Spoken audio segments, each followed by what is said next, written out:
Very good evening to everybody, and thank you very much for coming on. My name is Tariq Mahmood. I'm the Vice Chairman of Havering Islamic Culture Centre.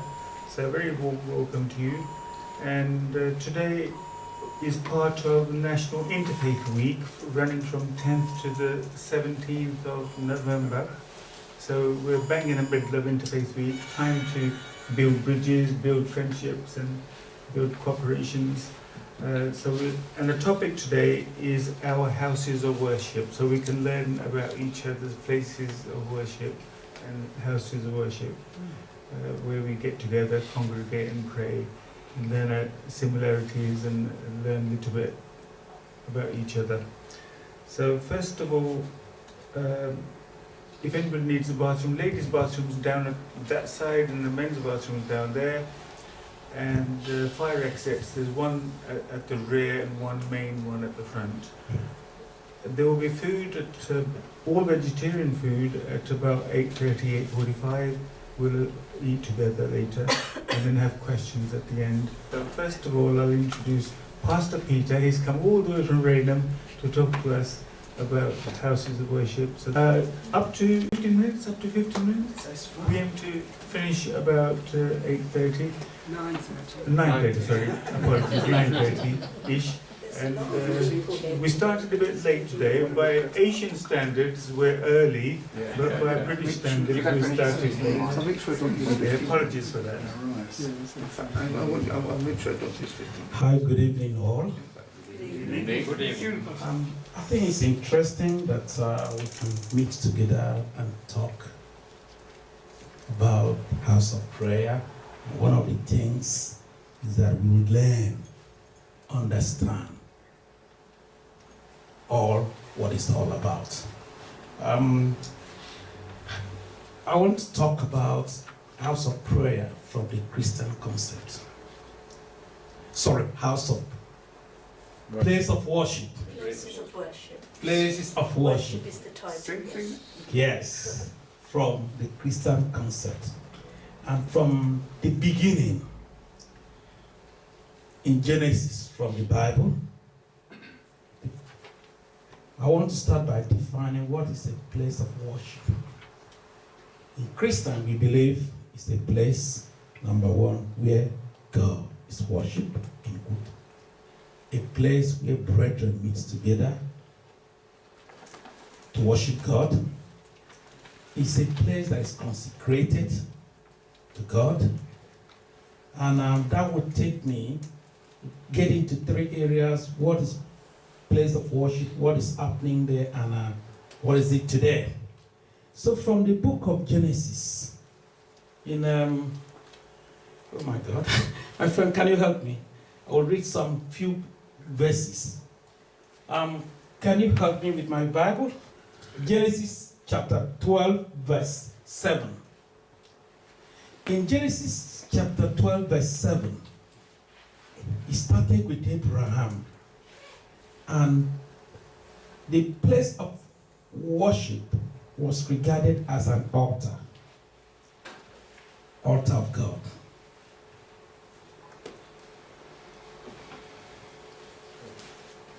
Please read it for me. I will read it more. It was regarded as an altar of God. We know what happened. Well, thank you, sir.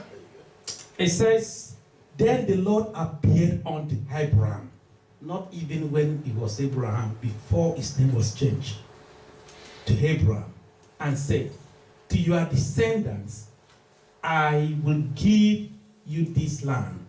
And there he built an altar to the Lord, who appeared to him. So the first place, the place of worship is an altar that Abraham built for God.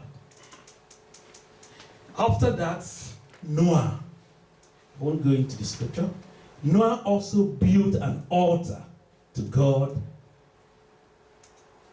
and Isaac, Jacob, and others built an altar. So a place of worship is an altar. If you ask me what is an altar is, I can say, is a consecrated place, a meeting point. We believe the Holy One is there. But as we go on, I will explain more. Because the Bible in the New Testament tells me that my body is the temple of God. My body is the altar. We shall come to that. So if from that point, in the book of Chronicles, a place of worship was regarded as a consecrated place, a holy place, a place that is holy, a place that is dwelled by the Supreme Being, a place that is consecrated to God. That was in the Chronicle. A place of worship in Christian concept is also described as the Holy Mountain. The Holy Mountain, remember when Moses went up? There is a place he went there to have contact with God. A place of worship is a place where there is a meeting between we, the human being, and the Supreme Being. As an altar, as a consecrated place, as a mountain, the mountain. Then, in Isaiah, it calls a place of worship a Mount Zion. And all this has reference to God, the supremacy of God. They have that high regard to God. And a place of worship continue in the Old Testament as a place you can toy with. There are things you cannot do in a place of worship. And remember, it's the time we talk about the Holy of Holies. That even before the prophets goes in, because it was a consecrated place, believed to be very, very holy. So not everyone were allowed to get into that extreme. So when a prophet goes in, because they believe he's going to hear from God, they will put a bell in his neck, and as he goes into the Holy of Holies, they will watch out, and the purpose of that is that in case the man did not consecrate himself very well and he entered a consecrated place, and if anything happened to him, they can use that rope and pull him out. It's a consecrated place, a place of worship, a place people should be regarded, and so on. Then when we get down to the New Testament, when Jesus came, we talk about he came, and when Jesus came, he broke that big barrier. And from that moment, we started having a place of worship in people's house. The church, what we call church today, started in houses. You see the church in the house of Colenus, the church in the house of this person, the church. So a place of worship continued to be in people's houses, and also temples. The most popular one is in the book of Acts of Apostles. There was a man that was born blind from the beginning, and he would stand at that gate they call Beautiful Gate, begging for support. So when Peter and John were about entering, because people would go in there to pray different times in a day, so he was believing to get more. But when they got there, Peter came and he stretched his hand and he wanted to. Peter said, "Silver and gold I do not have, but what I have I give to you. In the name of Jesus, rise up and walk." And that was how that man stood up, started limping, walking, and jumped into the temple and praised God.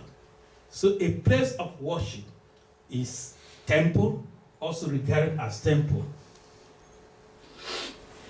Then, again as temple, when Jesus came and went to a place that was the temple of God, and when he got in there, he met people doing what? Selling things, exchanging monies, doing all sort of things.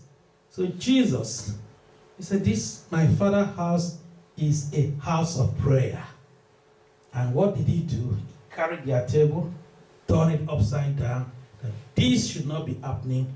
This place is a house of prayer. So, the place of worship in Christianity is also a house of prayers. And we continue in the New Testament. God make it clear that wherever 2 or 3 meet in his name, he is there. So what that means, it takes us back that in Corinthians, that I am the temple of God. Christ had come and dwelt our heart. We are the temple of God. That is why it says, when 2 or 3 gather together in his name, he is there. Don't forget, the place of God, a place of worship, is where we believe there is something going on between we, the human, and God. So Jesus make it very clear in the New Testament that we are the temple of God. We, the place of worship, is when many temple of God gather together in his name. A lot of things can manifest. Those are few things, but what is the significance of the place of worship? It's a consecrated place. It's a place that should be respected. Permit me to say, God is too big to dwell in a house made by man. You can build a very mighty cathedral or very big mansion. You can call it a church. But if what is going on there is not in line with God, what God is saying, if all of us agreed with me that the place of worship is where there is that moving, relationship, altar. So if what is going on there is far from what God or can support, that can just be an empty house. So many things happen in a place of worship. A place of worship is where we believe people can come in and receive spiritual upliftment. You come in, seek.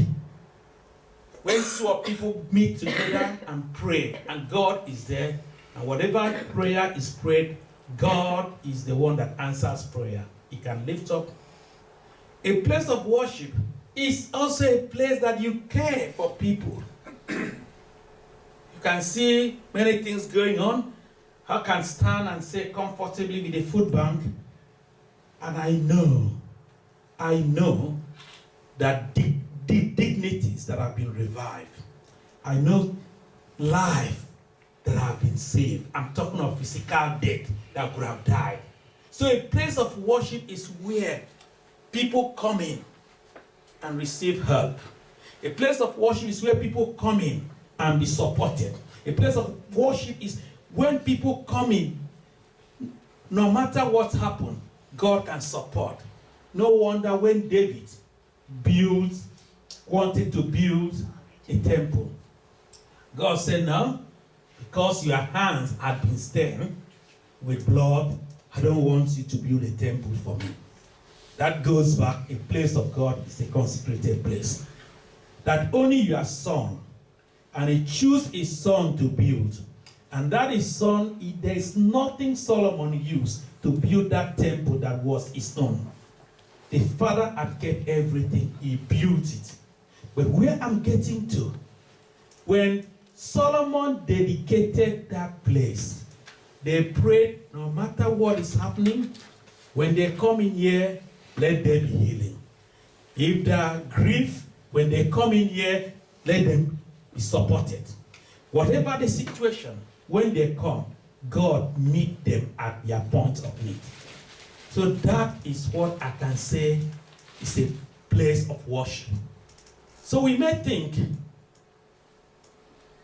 if we believe it's a place of worship, it's part of what I've shared, we can consider many things happening in places of worship. We meet, can God dwell in that place? If what is happening is, does it support humanity? There's no need of saying, yes, we are children of God, when you don't love the next person around you. So there are many things. It's a place of support, a place you come in and be served. It's a place that people are supported. It's a place supported physically, spiritually. I want to end up with this divination. What I call a church or a place of worship is a place that, number one, that would develop, support, increase my vertical relationship with God. That's part one. 2, a place that will help me to develop horizontal relationship with other people. Be what God himself would have been for those people. The vertical relationship, the horizontal relationship with people. Then when number 1 and number 2, if those 2 are fulfilled, then the third one is going out for the lost to support. I want to end there. Thank you.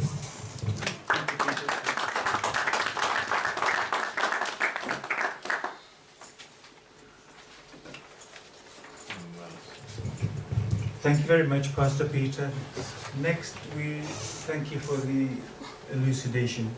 And now we'll have Sister Sidra, a second speaker. Sister Sidra is a Muslim chaplain. She is also part of the voluntary chaplaincy team at Chelmsford College, St. Luke's Hospice and Blue Water Shopping Centre, offering pastoral support and spiritual care, mentoring and advice to students and staff from all faith backgrounds in the educational, health and retail sectors. She has initiated and assisted in the opening of multi-faith prayer rooms at Chelmsford College, also at YMCA for students, staff and public, at Broomfield Hospital, St. Francis Hospice in Chelmsford and Riddle College, subsequently attending the opening ceremonies. Any issues affecting prayer have been raised and good practice promoted. So I'll stop there and invite Sister Sidra. Newly ennobled Deputy Lieutenant of Essex, please. That's not relevant to this, I'm afraid.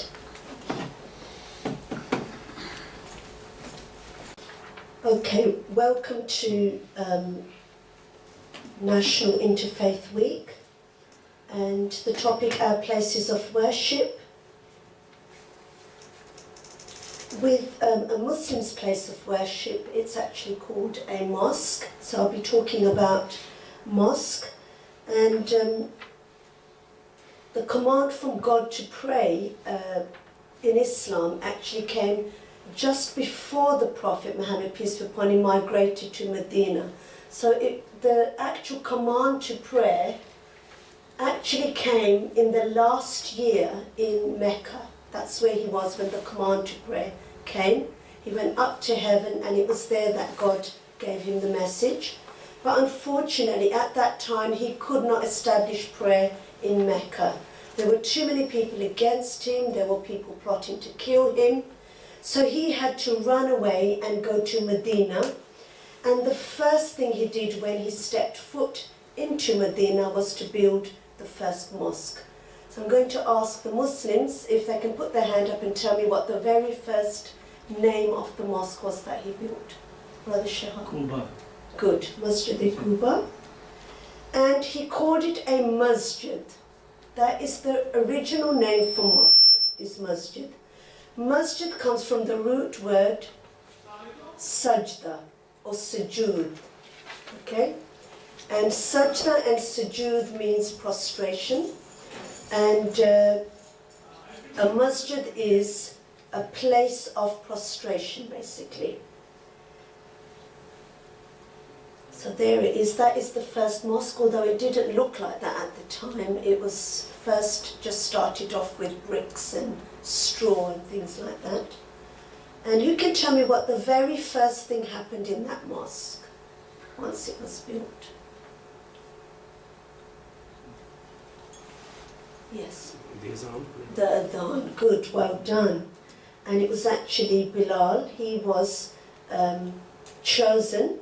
He was an African slave, the most humblest person there, the most darkest person there, the most poorest person there. He was chosen to give the call to prayer, and that was the very first thing that happened in that mosque.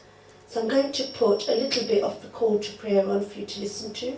Allahu Akbar, Allahu Akbar.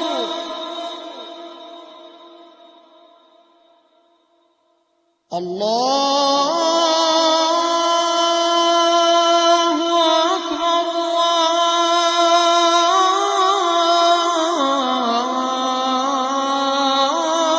Allahu Akbar.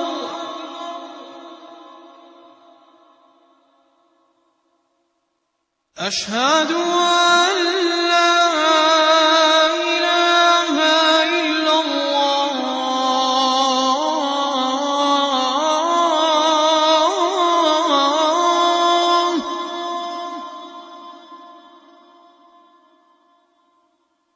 أشهد أن لا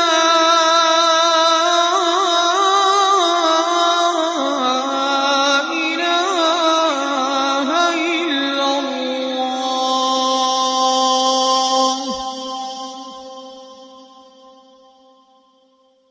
أشهد أن محمد رسول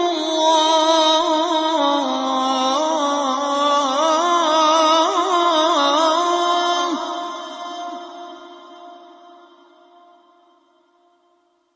أشهد أن محمد رسول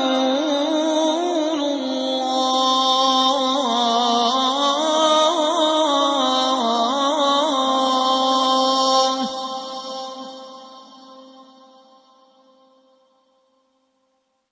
حي على الصلاة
as you saw in that call to prayer, that is the first pillar of Islam. So the first part of the call to prayer is actually the Shahada that makes us a Muslim, which is that there's only one God, Allah, and Muhammad is his messenger.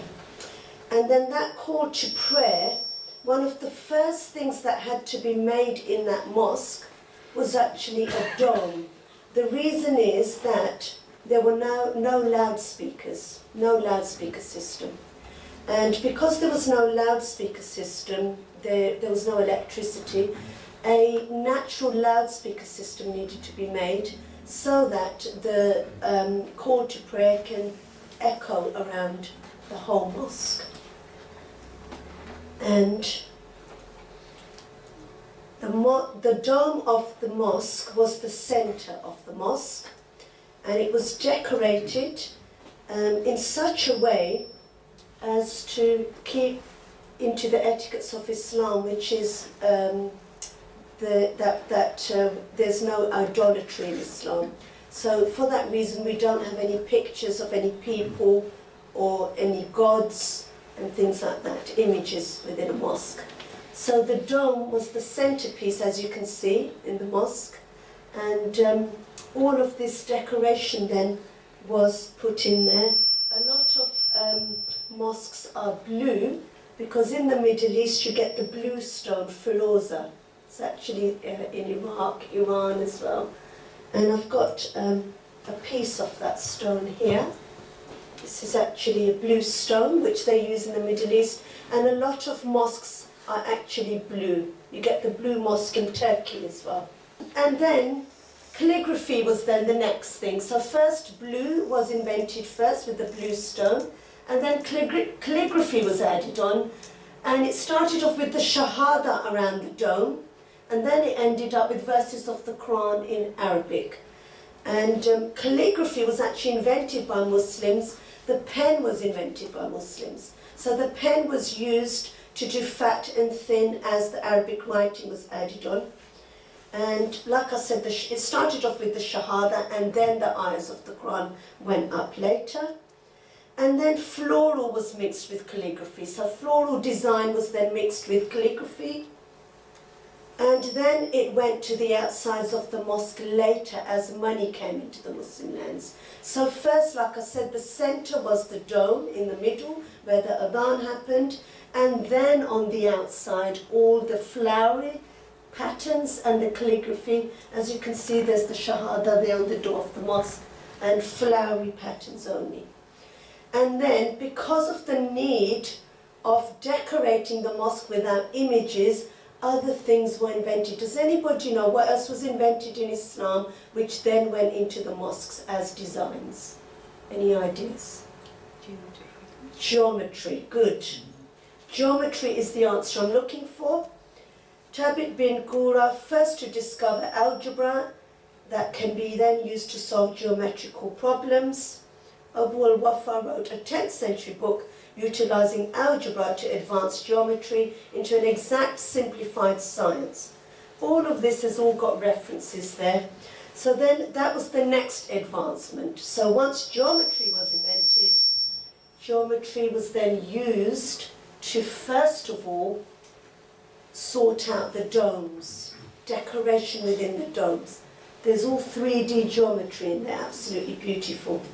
So it was actually the domes first, and then later on to the outsides of the mosque, geometric plus vegetal, which is the flowery, plus calligraphy was invented.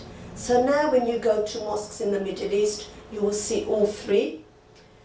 Stained glass windows, believe it or not, were actually invented by Muslims, because what is glass made out of? Sand. And where do you get the most amount of sand? In the desert. In the desert, in the Middle East. And all the compounds I mentioned earlier, I showed you the blue stone, the most colourful compounds are found in the Middle East. They were grinded and made into paint and then used for the windows. And the first stained glass windows actually started off in mosques. In Islam, before we enter a mosque, we normally wash ourselves, wudu, which is obligatory before we pray. And did you know that wells, fountains, places where you can collect water, like dams, were all invented by Muslims, and hydropower then came as a result of irrigation systems to bring the water out from the ground. Remember, water was very scarce in the Arabic lands, and because water was needed for washing, irrigation system was needed, pumps and things to bring the water out for washing, for wudu. And then hydropower came later.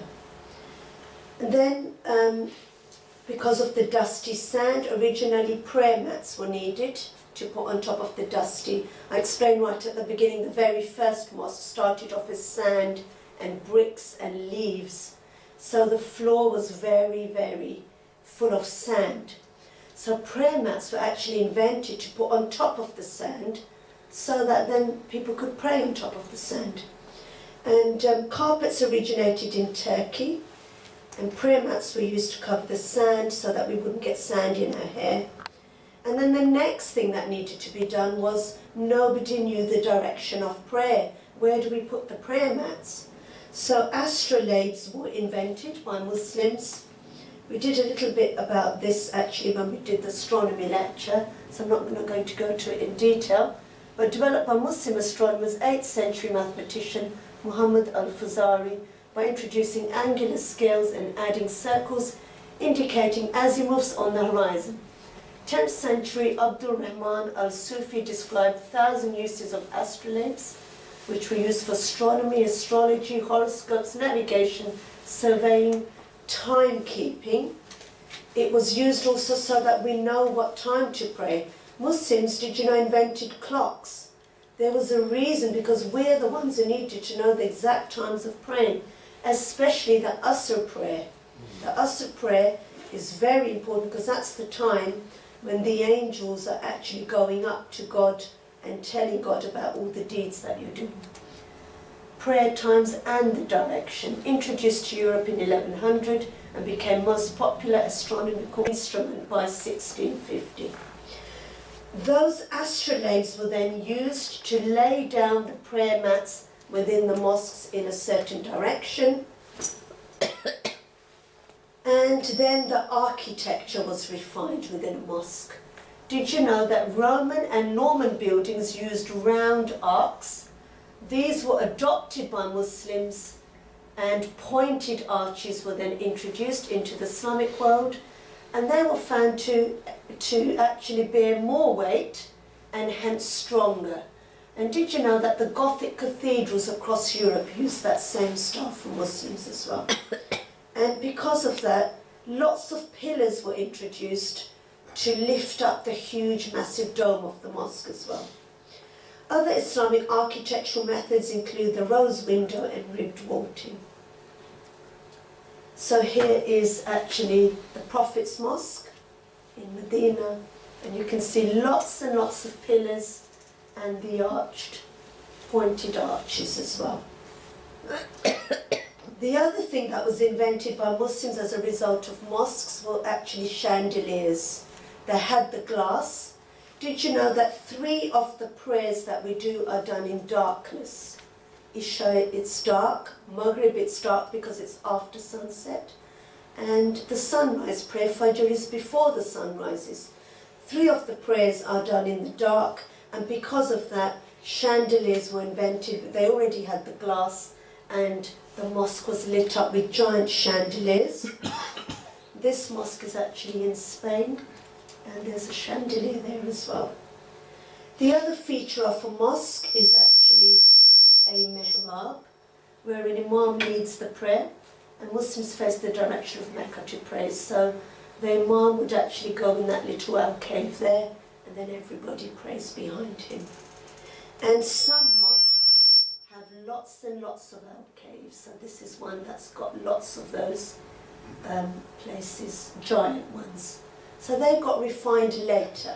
Later on, mosques were developed more and more. And then Friday is the day when you get the most number of Muslims in a mosque, because that is the holy day for Muslims. And a pulpit, this is like a pulpit, It's actually used, it's called a minbar, and it's used for the imam to sit on, so you can keep an eye on the congregation, see who's talking and who isn't, watch over them, and also be in a higher position and give his sermon in a big loud voice up there. The bigger the mosque is, the higher the pulpit is. The larger the mosque, the higher the pulpit. So these are pulpits from very, very large mosques. Okay? Then the spread of mosques went around the whole world. Obviously the first one we already spoke about at the very beginning was in Medina. But then as Islam spread, mosques spread out everywhere, bringing the architecture with them as well. And now I'm going to put a little video up on the very first mosque in Britain, which everyone would be really, really interested to hear about.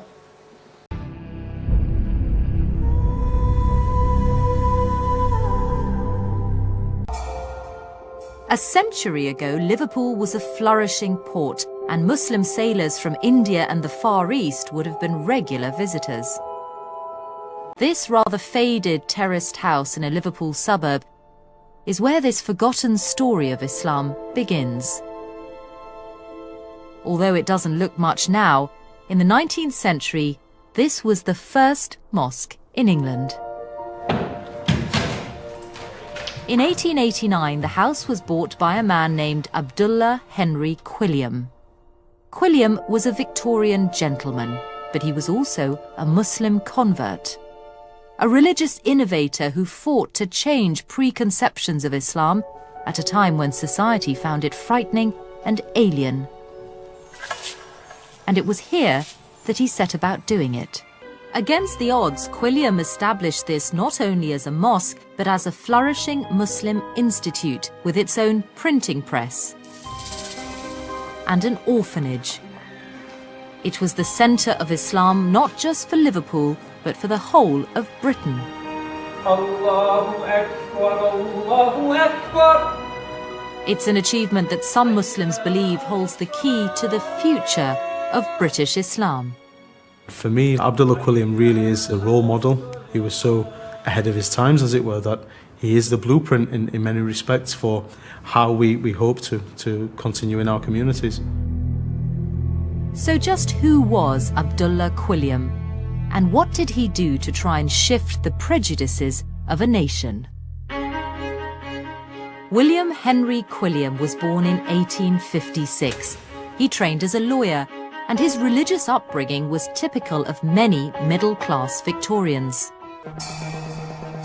It was a trip to Morocco in 1887 that seems to have marked a decisive moment in Quilliam's religious journey. Whilst he was there, he was struck by the contrast of the Muslim way of life to that of Christian Britain. When he went to Morocco, he felt that people live simple lives. They live, in his view, quite moral lives, and there is an environment of solidarity, depending very little on whether they are wealthy or poor. And that was something that was of immense significance for him.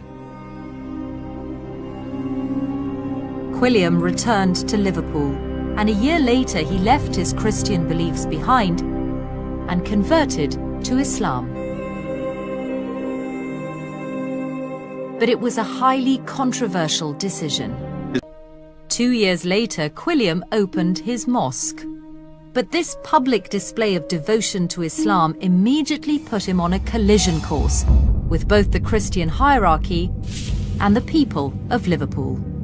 Quilliam faced hostility right from the very beginning. They were attacked on a number of occasions. You get pigs' heads being thrown into the mosque.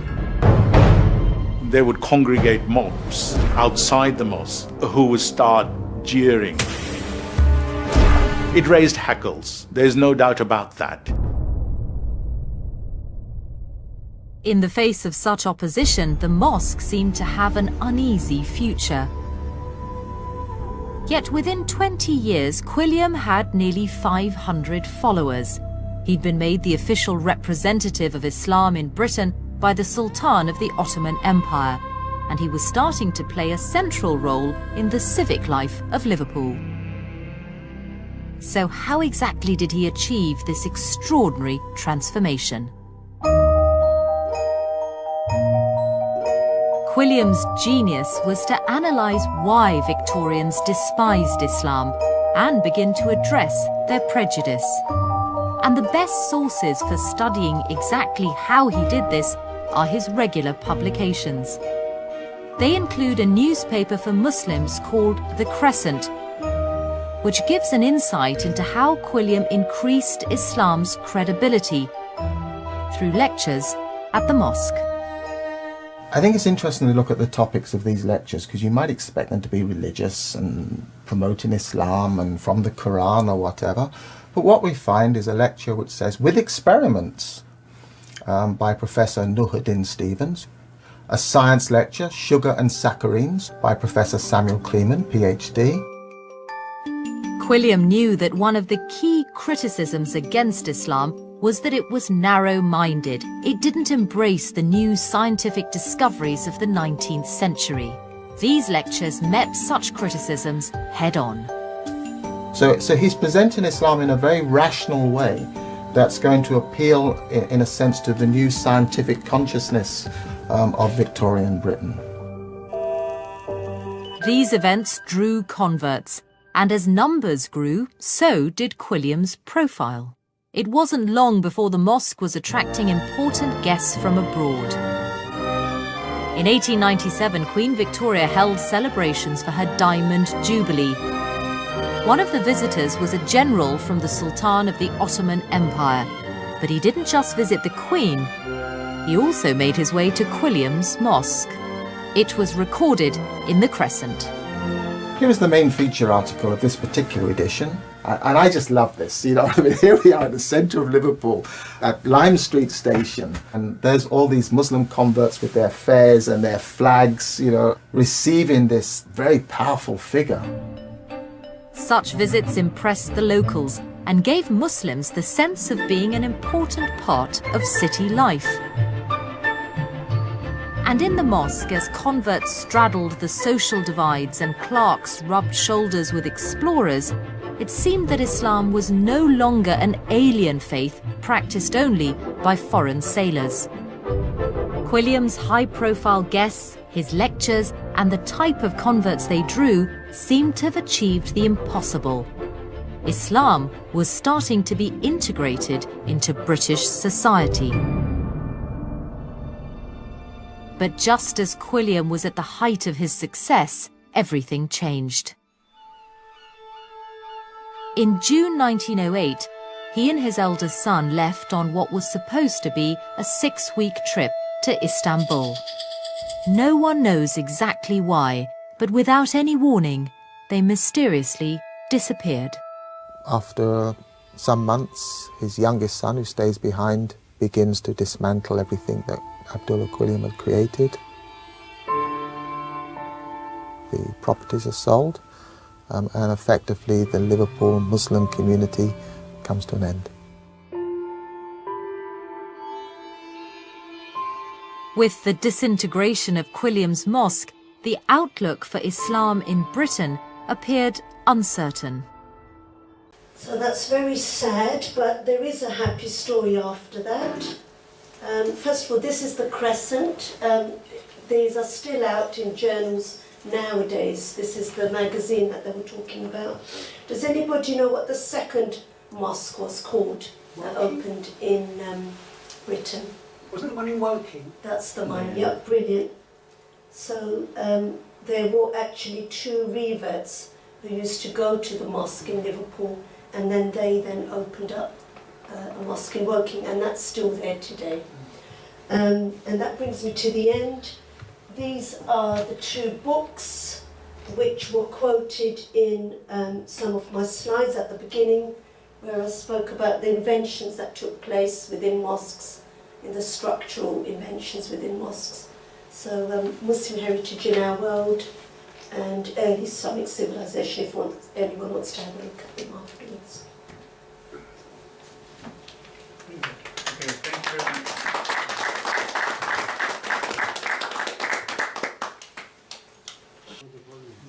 I hope we're all refreshed. I am, and so thank you for eating and joining with us. And food belongs to God, so we will share it. Now, next speaker, Brother John Lester, our chairman. I'll pass the floor to him, and for anything up to 15 minutes or so. Thank you. Okay, do I need to stand up? I suppose I could.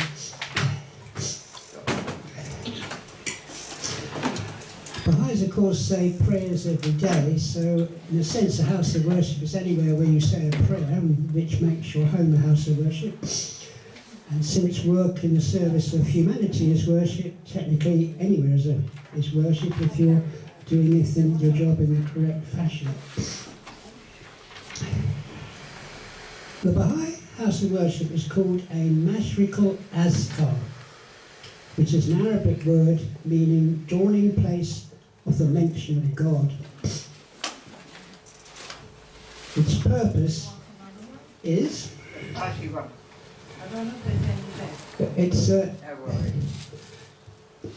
to provide a place of worship and prayer for men and women from whatever creed or background they might come. They're envisaged as centres of unity encircling the planet and beckoning the human race to a new age of toleration and understanding. Visitors are welcome to enter and to pray or silently meditate in an atmosphere of unity.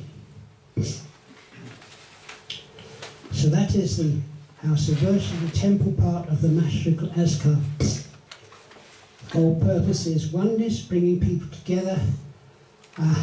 They are a sacred space.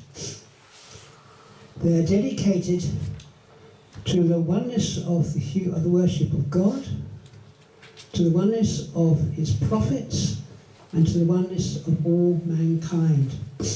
And they're open to anyone to go in and read from their holy scriptures. Each of the houses of worship has 9 sides. 9 is the highest number you get to before you start doubling up. It's a number of unity. It's also, in Arabic apparently, numbers and word letters have symbolism. And Baha is the number for Baha is 9.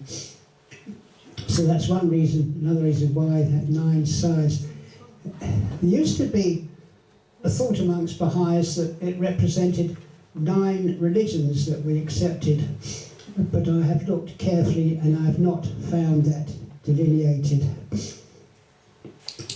It also used to be thought, if you hadn't been there, that there were 9 doors and that you pick the door that your religion prior to went in that door. Again, the house of worship, there's just one door, you all go in the same door. And if you're in India, you go out the back door because 20,000 people a day go to the house of worship in India. When I looked after the house of worship in Sydney, the total was 38 and there was no problems like that at all. The house of worship is I'll show you the India one here, if you can see it. Hang on. That's a picture of the one in India. Near Crown Place. Oh, that's nice. And it's Yeah, very it does, nice. doesn't it? It's very nice. I've been there. It It's does beautiful. look like the opera house. And you go in there, it's beautiful. It's next to actually our big Gurdwara near Gurdwara Bangla Sahib. So that's the one in India that gets so many people going to it. Around the houses of worship, it's designed that there will in time be dependencies. And these dependencies will fulfill the needs of people so that they will afford relief to the suffering, sustenance to the poor, shelter to the wayfarer, solace to the bereaved, and education to the ignorant. So there are going to be institutes of education, homes for the aged, hospitals, hospices, probably food banks, all the kinds of things that people need, which fulfills what Baha'u'llah says about faith, that there are two steps to belief in God: recognition and obedience. The first step is to recognize the manifestation of God and his message. The second is to obey it. One without the other is not enough. You prove your recognition by obeying. So, what can you do in the Mashriq al-Azkar, in the temple part of the house of worship? Well, as I say, you can go in and read from your holy book. But only the words of God are to be uttered within the dome of the house of the Mashriq al-Azkar. So what you can't do, there is no clergy in the Bahai faith, so no one can give a sermon. Congregational prayer is forbidden in the Bahai faith except for the dead, so there is no congregational prayer. Pulpits are forbidden, so there are no pulpits. There's no altars. You can't talk to each other within the dome. You can't have a chat because that's not the words of God. This is a holy place. You can chat outside. You can't play musical instruments inside the house of worship. All the music is a cappella. And you can sing, of course.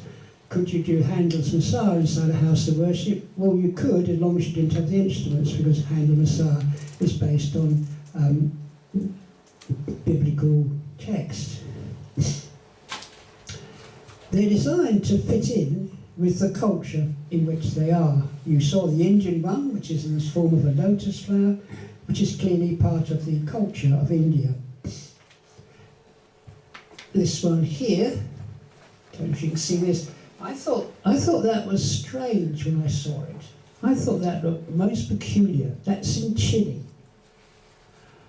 And rather doubtfully, I showed it when I was at a conference of the Joseph Conrad Society, and one of the delegates, one of the people coming, came from Chile. I showed him that and said, well, what do you think of that?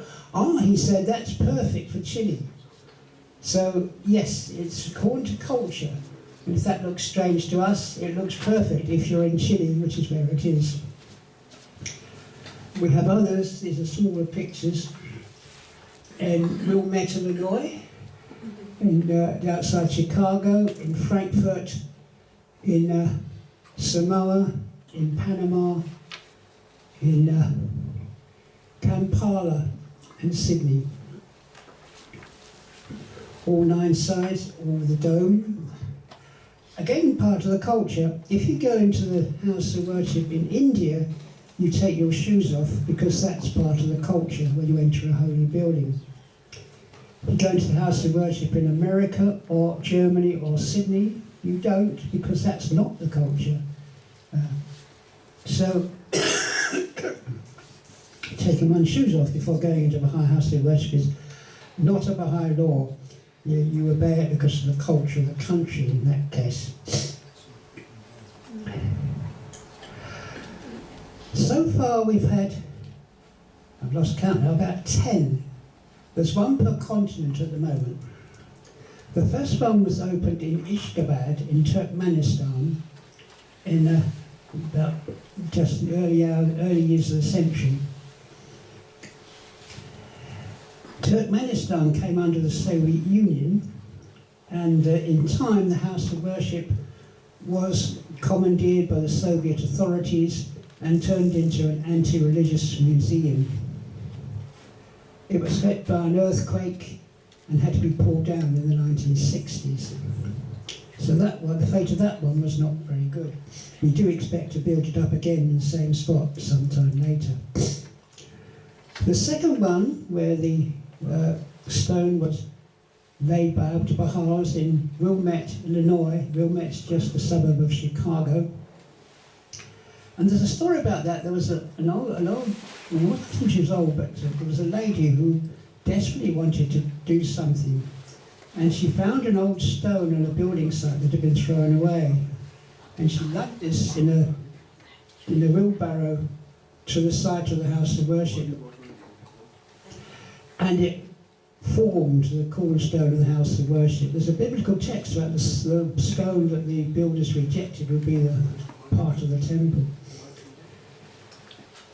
It was begun under Abdul Bahai in 1912 when he was there. It wasn't fully finished till 1953, so it took 40 years to complete. Then there were ones in Sydney and Kampala in the 1950s. There was going to be one in Tehran, but persecution stopped that. Sorry.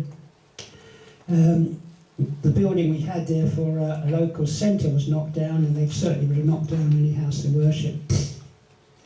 Then we had Frankfurt, and then Panama, and as I say, Samoa, India, and the latest one, Chile. And now we're having national houses of worship, one in Colombia, one in Cambodia, and also ones in the Congo and Papua New Guinea, and the next ones. Eventually, they'll be all over, in every village in the country.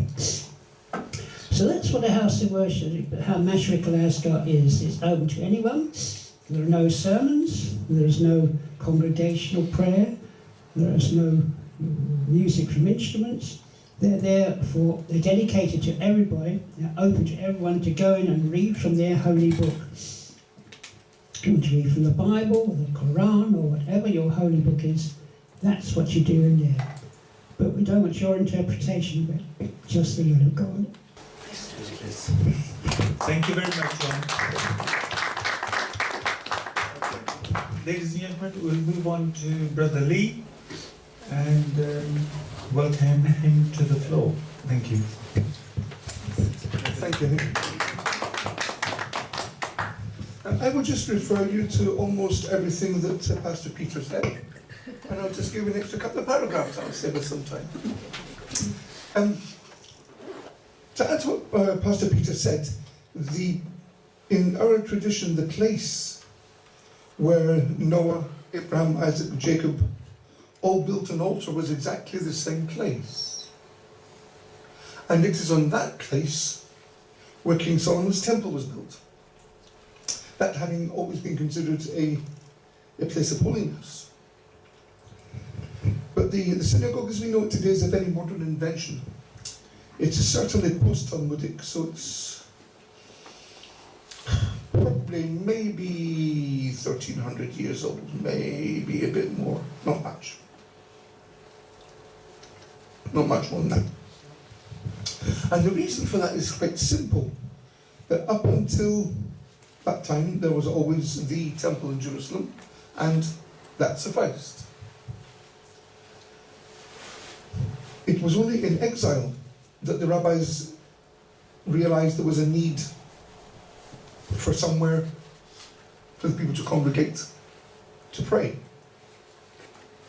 And so what they instituted was that the synagogue should be built in the same style as King Solomon's temple. But the point of that is that just having a synagogue, just walking into one, is actually a statement of messianic hope. That we will be returned from exile and we will build our third temple. The synagogue actually is the least important building in Judaism. And that comes from the verse in Exodus chapter 25 verse 8, where the Almighty says, "Build for me a holy place, and I will dwell among them." And the rabbis note it doesn't say that he says, "Build me a house of worship and I'll dwell in it." He says, "Build me a home and I'll live in them." To which the rabbis say that each and every one of us is a temple, or has the potential of being a temple. And that's where you serve God. You don't need anywhere else. It's purely a political statement of messianic hope. So what is the most important place, what's the most important building in Judaism? It is a mikveh. It's a ritual bath for women to purify themselves. Because if you do not have a home which is entrenched in purity, you cannot praise God. It just doesn't work. So that is the most important building in a community. The second most important building in a community is the midrasa, or as the Bet Midrash, school. Because if you don't learn what you're doing, there's no point turning up, opening a book, and babbling. And anyway, prayer isn't absolutely necessary anyway. It is what we do that is our service to God. And it needs to be done in the knowledge of what we're doing and in the holiness where, if you can just imagine, you have an important guest coming around to your house. And how many days will you spend cleaning it to make it perfect so that that person feels comfortable there? That's how our homes should be, if we want God to come in our homes. Super. And that's how clean we need to be as individuals, if we want God to live inside us. And so we need purity and we need education. The rest of it keeps everybody together. You know, I think almost the only reason why they used to build synagogues was because it was the one place where you could go in the winter and get a cup of tea and a hot fire. And a light so that you could sit and read, because nobody else could afford it. So it was basically a community centre. And when everybody was there, they would pray as well. It is community and our behaviour that is far more important than anything. And therefore each and every one of us needs to become a miniature synagogue. It is modelled on, as I said, King Solomon's temple, and so we have to have the ideas of spreading light, of spreading justice, of spreading goodness, of loving and caring for each other, looking after each other. All these things have their symbol in King Solomon's temple, and therefore in the synagogue today as well. But they need to be within inside us, and if they're not within inside us, you can forget it. It ain't going to work.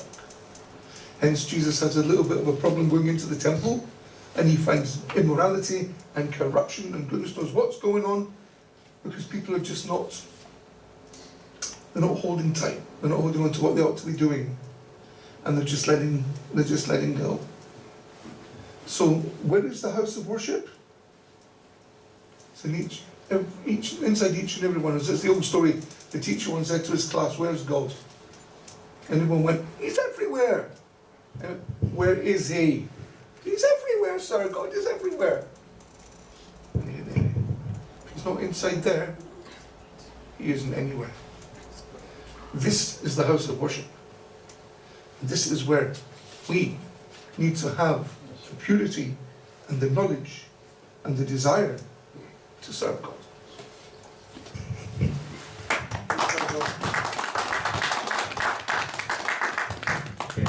Thank you, Brother Lee, for a very brief and not brief, very interesting perspective, and thank you very much. Now we'll welcome Brother Lakwia for Sikh perspective about houses of worship. Thank you.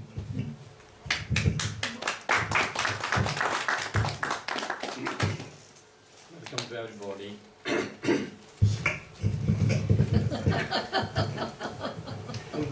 You have seen everybody's points of view of worship of place, and I notice from my own life, in every religious building has a dome.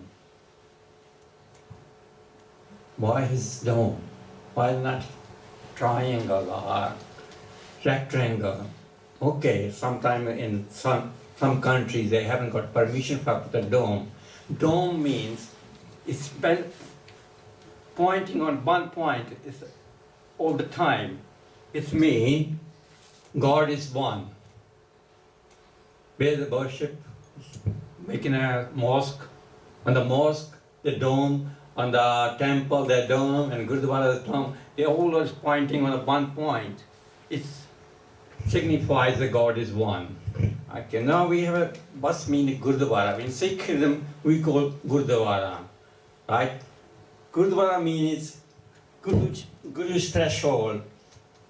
Every Gurdwara has a Nishan Sahib in the front of that. That's the difference between mosque and other temple. You see the Nishan Sahib outside, you recognize the Sikh Gurdwara.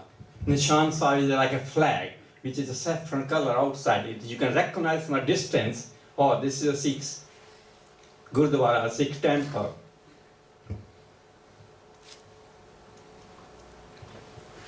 In Gurdwara, generally, when we go in the Gurdwara, we have to wash, like in the mosque, we go to wash the hand and feet. Same thing is in Gurdwara as well. But in the Gurdwara, it's a typical day in the Gurdwara in the morning, we call Prakash. When we take our holy book to the Takht, we call Takht, or the stage, we call Prakash. We do the Prakash over there. Ceremony performed when Guru Granth Sahib is formally entered and respectfully read each day. And after that, about 5 o'clock, we call Nitnem.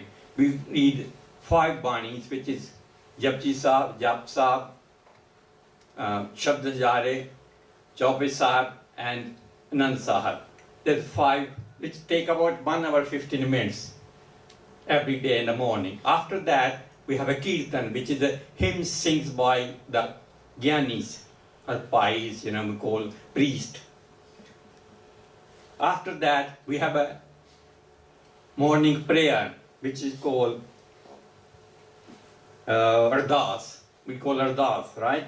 Which is, we call prayer in English, we call it prayer. After that, we call Hukmnama, which is, Hukmnama is the edict for the time, day of the month, read from the Guru Granth Sahib Ji, which is, tells us what's Guru's Hukm today. And after that, we have a Kra Prasad or Langar, which is start from about 5-6 o'clock in the morning and goes all day, and which is also called a free kitchen in the Gurdwara, which we call Langar Hall. I'm not going to too much because we haven't got much time today. I have to. In the evening, the Langar goes all day nearly, and about 5 o'clock in the evening, we call other prayer, which we call Rehra Sahib. That's take about 20 minutes. After 20 minutes, we have like a Katha, which is explaining all the Guru Granth Sahib chapters, from every day, trying to tell them what's the meaning of these shabds, what this means. And after that, we have a kirtan. And about 8 o'clock, we have a night time, which is called prayer, we call Kirtan Sohla. After that, we got Ardas, and the holy book goes to the main room where we call Guru's room. And all Guru Granth Sahib goes in the first specific room where always nobody can else goes in there and sleep, and the only Guru Granth Sahib's book goes in there. And that's cool. A special room which is in the winter is centrally heated as well, and summer is air conditioner as well. Guru Granth Sahib we treat as a live Guru. Okay, we'll just go to a little bit more about the Gurdwara. Gurdwara is a place Sikhs come together to congregate, worship. The Gurdwara was built by Guru Nanak in 1521 and 1522 in Kartarpur. That was the first Gurdwara which built in Pakistan. Now everybody know that the corridor was open and every Sikhs can go over there now, and the people coming from that side as well. Without passport? Without passport, yes. Yeah, maybe actually it was the military from Pakistan, they said, no, you can't come without passport. No, I think they need some sort of ID card. but the problem is that they can't go from the boundary. There's a boundary. But if you want to go out from the boundary, you need a passport. And in the kitchen, which is called free kitchen, every Gurdwara generally have called Langar Hall, we call free kitchen, right? And that's generally all the time is a vegetarian food in there. And it starts from early in the morning, about 6 o'clock, and finish about 9 o'clock. Then people, after the last prayer, they come on downstairs and take the langar, which you can eat, right? Then go home. And it's not every Gurdwara has same thing. Some Gurdwara has only twice a day, you know, lunchtime and the evening. But most of Gurdwara have continues and start from 6 o'clock in the morning and finish at 9 o'clock in the evening.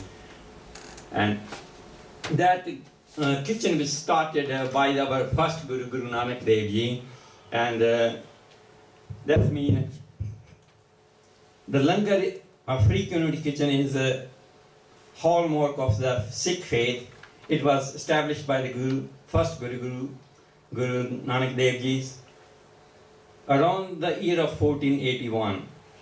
It is designed to uphold the principle of equality between all peoples of the world, regardless of religion, caste, color, creed, age, gender, or social status.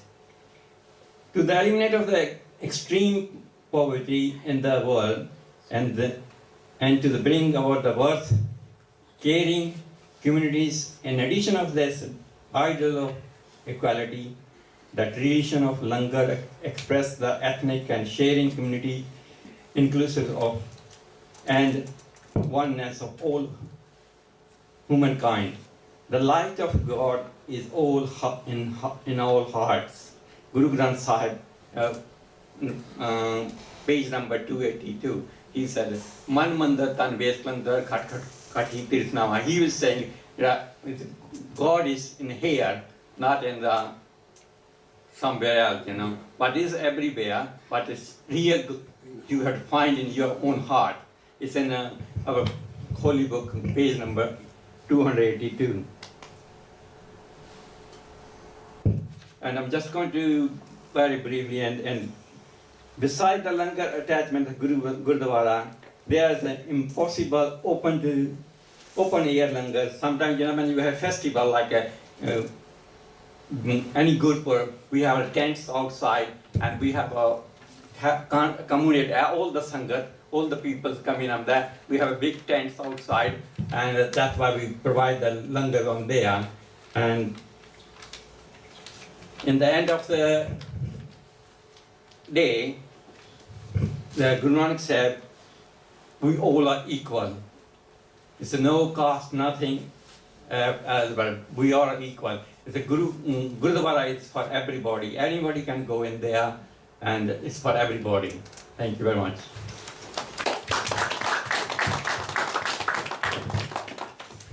Very warm thank you to all the expert speakers and experts in the topic today, places of worship. There have been many interesting views and very similarities amongst the speakers, and very enlightening. I've learned a few things about every house of worship. If there's any burning questions, we can ask one or two, and then wrap up soon. Thank you. First question from Brother Naeem. The government doesn't have enough resources to sort everyone's problems or issues out. Places of worship are not just for worshiping God, but welcoming different communities. Okay, places of worship are already doing something, but should they be doing more, like referring people if they cannot sort anyone's problems, issues out, to relevant organisations? Like chaplains? Chaplains or whatever, or Islamic Sharia Council, also should be good because they borrow problems people. Yeah. So how can we deal with people's problems? Chaplain, you start off. Yes, I should Brother Peter was going to answer. As I mentioned earlier, the place of worship path of their relationship with God and so on is to spread that love. So they have the duty of care to ensure that whatever comes in, whoever comes in, whatever the needs are, if within their congregation or wherever they are doing remits, they can't meet, they need to signpost. I personally, in my congregation and in the charity we are running, we network with a lot of organizations with signposts because the end goal is to ensure the person's needs are actually met. So we have to do that.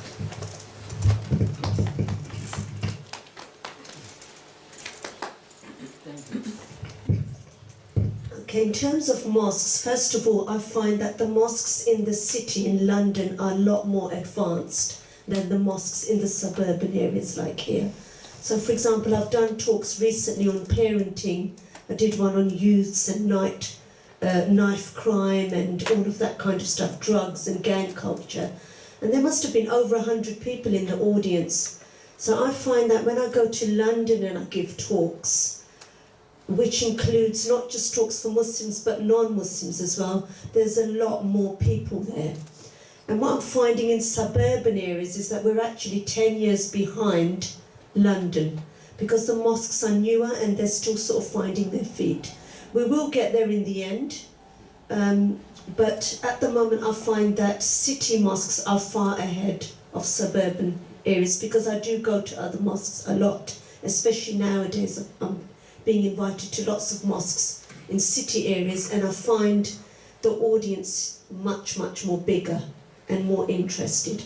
I also find London mosques are tackling stigma topics like mental health and drugs and tattoos and all these kinds of topics which Muslims shy away from. And I don't think we're quite there yet here in the suburban areas again. But I'm going to break through that, definitely. I've got a line of lectures ready, so I'm going to cover dementia as well, and Alzheimer's and that kind of stuff, because I have been doing that kind of stuff amongst non-Muslims, but I haven't broken through, I think, to the Summit community yet. So next year, my line of lectures, I'm going to start introducing dementia, Alzheimer's, mental health, youth problems, drug problems, knife culture. Culture. I'm going to do all of that next year, one every month. And I will invite everybody to that, non-Muslims as well, like I do it everywhere else. So everybody's welcome to that. I think what we need to understand, Brother Noman, is that every mosque is at a different level. This mosque is relatively a new mosque in comparison to the ones in London. So we are possibly 10 years behind as well in our integration things, but this mosque is actually far ahead of other mosques that I deal with in suburban areas. So we at least are doing interfaith forums here, we're feeding the homeless here, that's reaching out to the community. When we have our Eid parties, we invite all the non-Muslims, all the dignitaries are here. We have opened the mosque days here as well, once a year, everybody's invited to those. So, and if any non-Muslim comes up to me and says, do you know what, I want to learn about this lecture. I did a lecture on Halloween recently, and there was a non-Muslim, and she said, I really want to know about the history of Halloween, and I invited her along. So the doors are always open for everybody. So we are getting there, but we have to understand that Muslims are also relatively new in this country. In comparison to Christianity, the churches are going to be way ahead, because they were originally here, 400 AD Christians came here. And the Jewish community, I feel, are way ahead of us as well as Muslims, because they've also been established here for a lot longer. The Muslims came here the latest, so it's going to take us that much time. But we are getting there, definitely. So we need to understand, I think, our history and the timeline of when we got here, and also the suburban areas like here. The mosques are newer, so it's going to take time to break through. And also there's less Muslims here anyway, in comparison to London.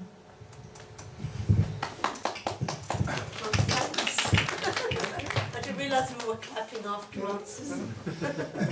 My dear wife, God bless her, it works in a synagogue where there are 3,500 members. They have 4 rabbis, but she is director of welfare, and that is her job. And she does nothing else all day and all night but get people the help that they need. Don't look to the building, look to the individuals. I hate my congregation because there are so many of them doing things behind my back, not telling me that they're doing them, so that I can't direct people where they need to go, and it is just an absolute pleasure. But as somebody sitting in this congregation will say, if you want something done, stand up, get your hand out of your pocket and do it. Don't go looking for anyone else. It's easy to suggest. It ain't easy to do. The Bible never says go suggest anything. Correct? I don't think there's anybody who's got a Bible that says make suggestions. It says get your hand out and do it. Get your hand out and do it. And then you'll end up with a congregation like ours and a mosque like yours. I think Brother Lekko's got a comment.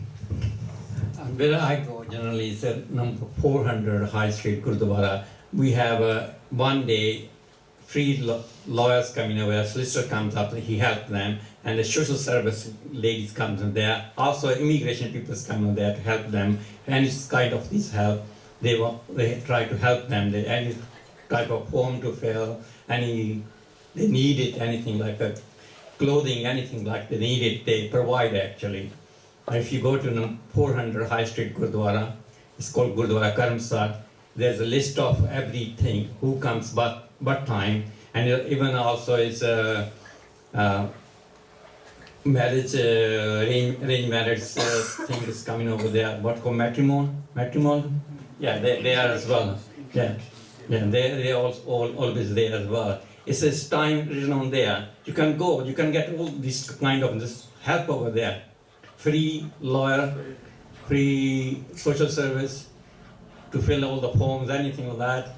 And they do help actually. A lot of, in Ilford especially, there's homeless people over there, and they provide them all the clothing, everything. They go in the evening, especially from the Gurdwara, people go over there, feed them as well, and give them clothing as well, because we get a lot of clothing when people died, and they donate a lot of clothing to the Gurdwara, because this is our custom. They provide a new clothing like a quilt and all this bedding, everything. Then we give them those people as well. Okay. I think I mentioned the dependencies of the temple, which of course are all there to meet the needs of the people in the vicinity. So when that's all fully up and running, we will be able to cope with all that. Meantime, there's also, of course, Bahai spiritual assemblies are available to be consulted by people who are in need, and the assembly can, as a result of that consultation, decide how best to help the individual and so on. So I think we're out of time, and thank you very much to everybody.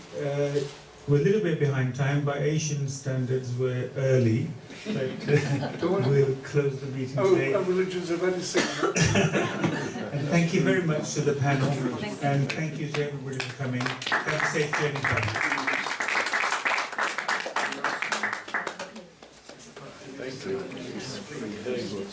Thank you.